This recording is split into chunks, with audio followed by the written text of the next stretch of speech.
Folks, my name's Mike, and I got a really good deal on a break barrel air rifle, a Gamo Viper Whisper. It's a 177 caliber. Comes with this 4x32 scope. It says 2-stage adjustable trigger. Claims 1,300 feet per second.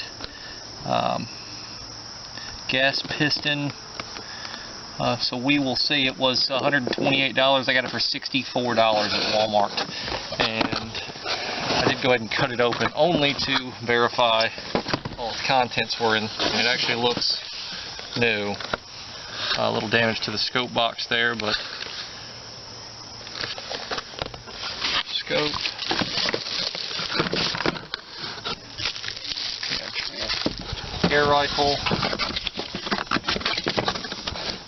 And then looks like a owner's manual, control packing. Don't know. I guess this is where it was shot, tested. Don't know. Guess. Stop. Please not return this product to the store if you have any questions. Warranty activation card. It does have a 1-year warranty. And then it says scope mounting and sighting. So scope mounting is not rocket science, nor something only a qualified gunsmith. Please proceed with these instructions for mounting and sighting your Gamo air rifle scope. Attach ring mounts to the base of the rifle.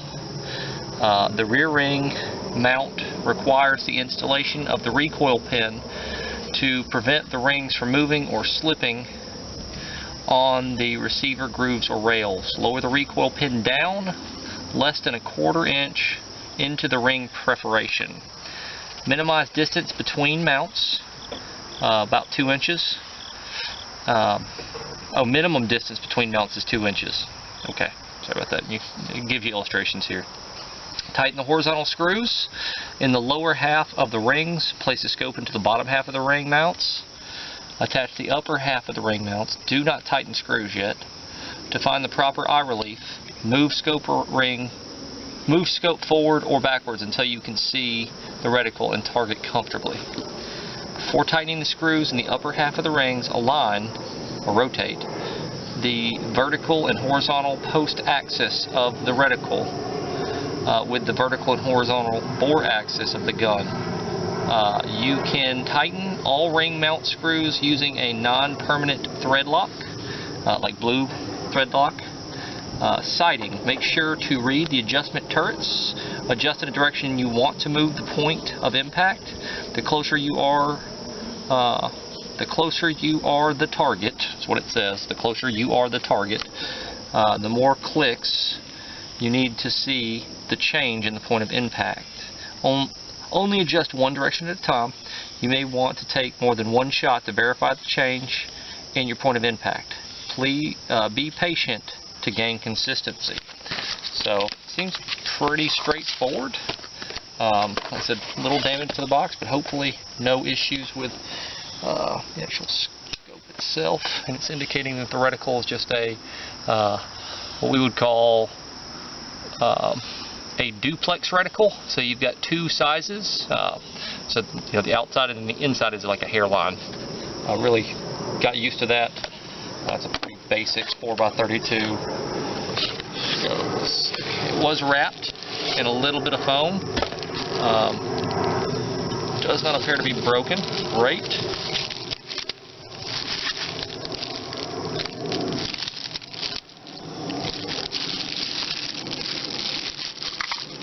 Oh, it's got caps and everything, man. See-through caps at that. I feel spoiled for 60-something bucks. Man, you can't beat that. $64. So, pretty decent deal here. I feel like seems like a metal construction. Definitely metal rings. I don't know about the. It might be hard plastic, ABS type plastic, but even still, we're not talking about a ton of recoil on this thing. Gamo obviously makes their own scopes, it looks like. It's a branded Gamo. Gamo Outdoors SLU. Gamo.com. Seems.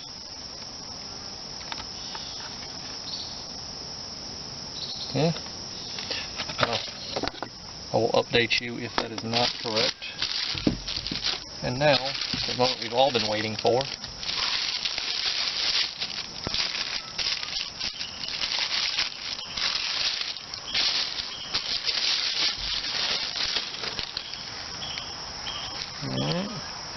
I did absolutely no research on this before getting it.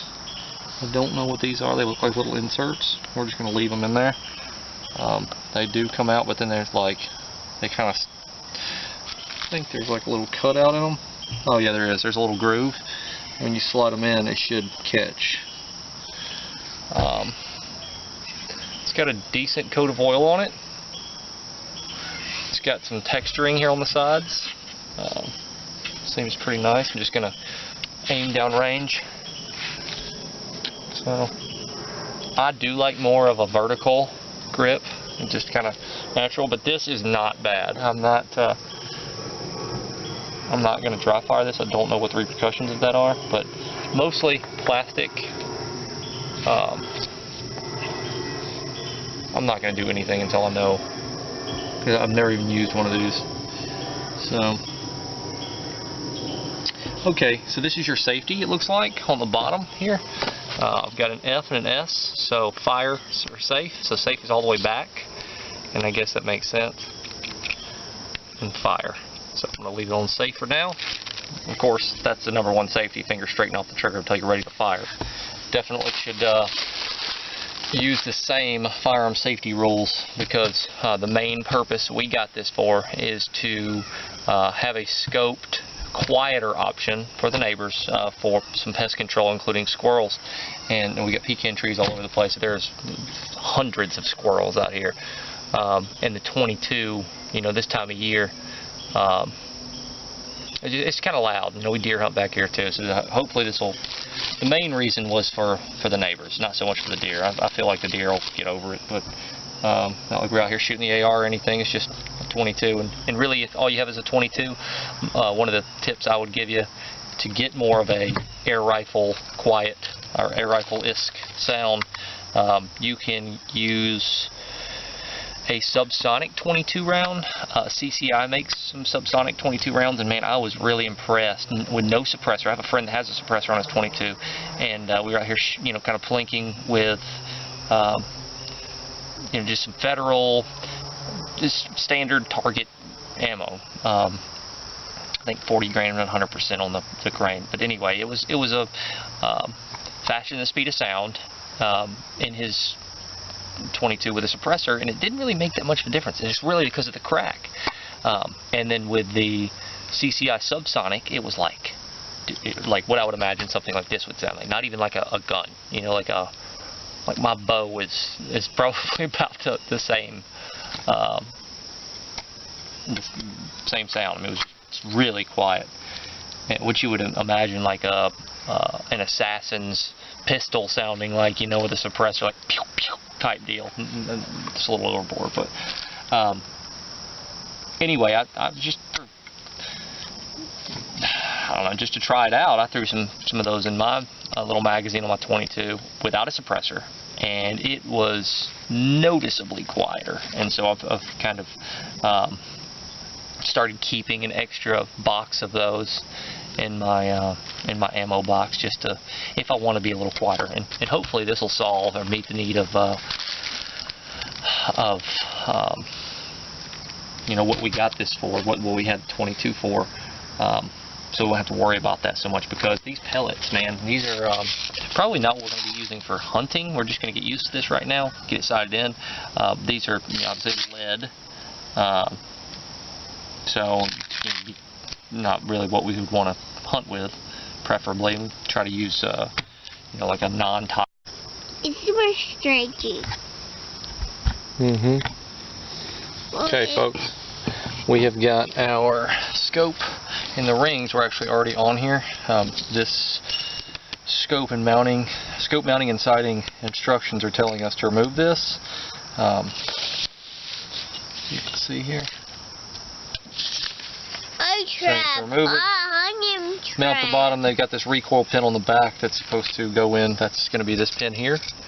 That's going to go into the top here and hold that scope in the same place.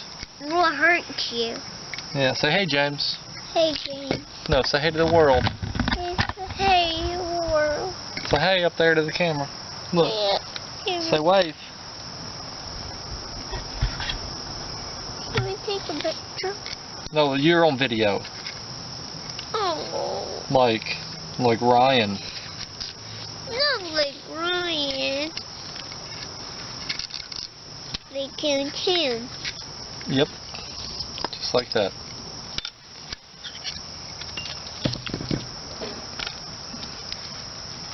So I'm just backing that off a little bit. I'm going to spit it down in there and just kind of hand tighten it into where I want it.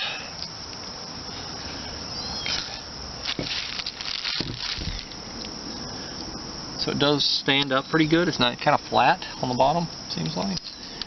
Alright, and these are not Picatinny. These look like dovetail, seem like dovetail. Just loosen these out just a tad bit.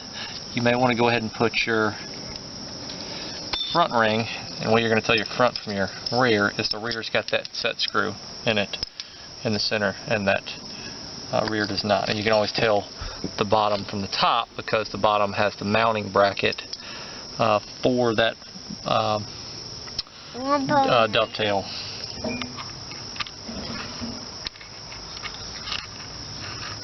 Okay, so go all the way up to here.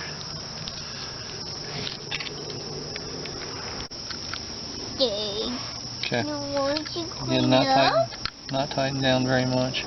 So I use these 1 inch, 2 inch, a little over 2 inches. I center these over the holes that are there, and this one has to be centered over the hole because it's that screw. All right. So.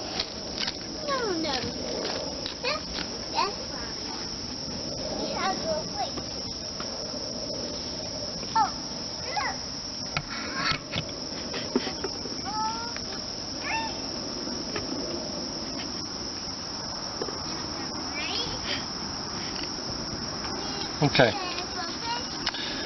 so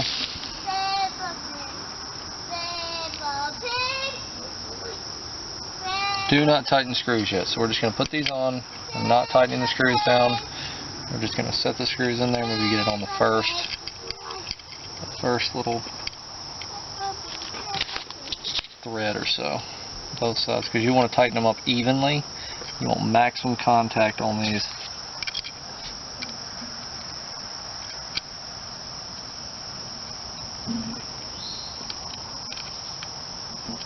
Okay, so we're real loose there.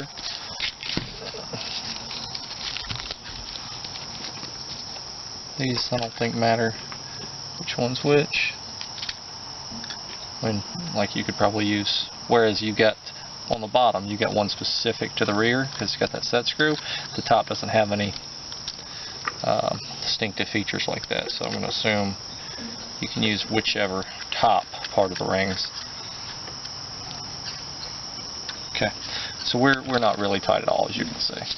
To find the proper eye relief, move scope forward or backwards until you can see the reticle and target comfortably. So I've got, oh, that's just about dark. I'm perfect. I'm gonna, hopefully you can see this.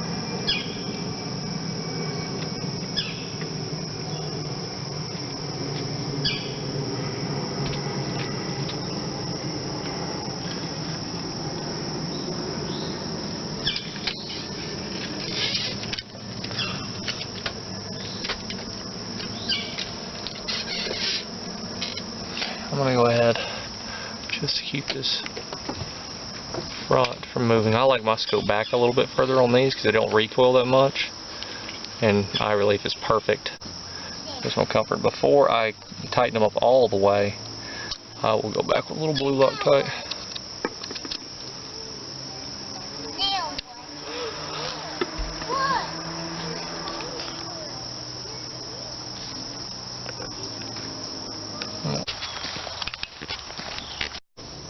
Okay.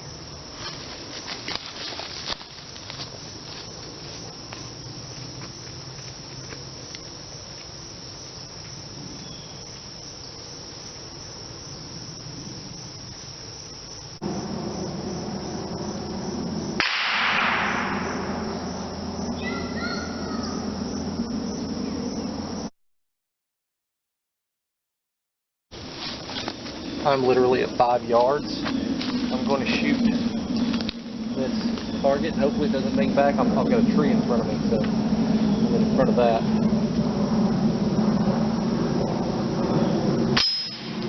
Okay, so it does ding.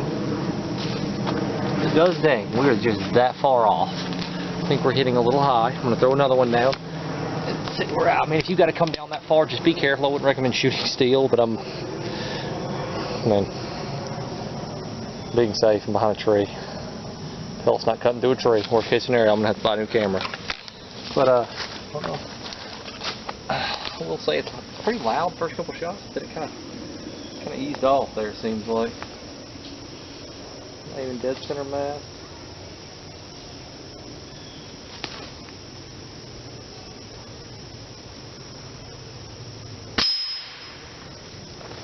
So that's 2 side by side. So we're hitting a little high, about an inch at the yard. So I need to come down quite a bit, I think. And then we'll just work it back from there. Stay tuned.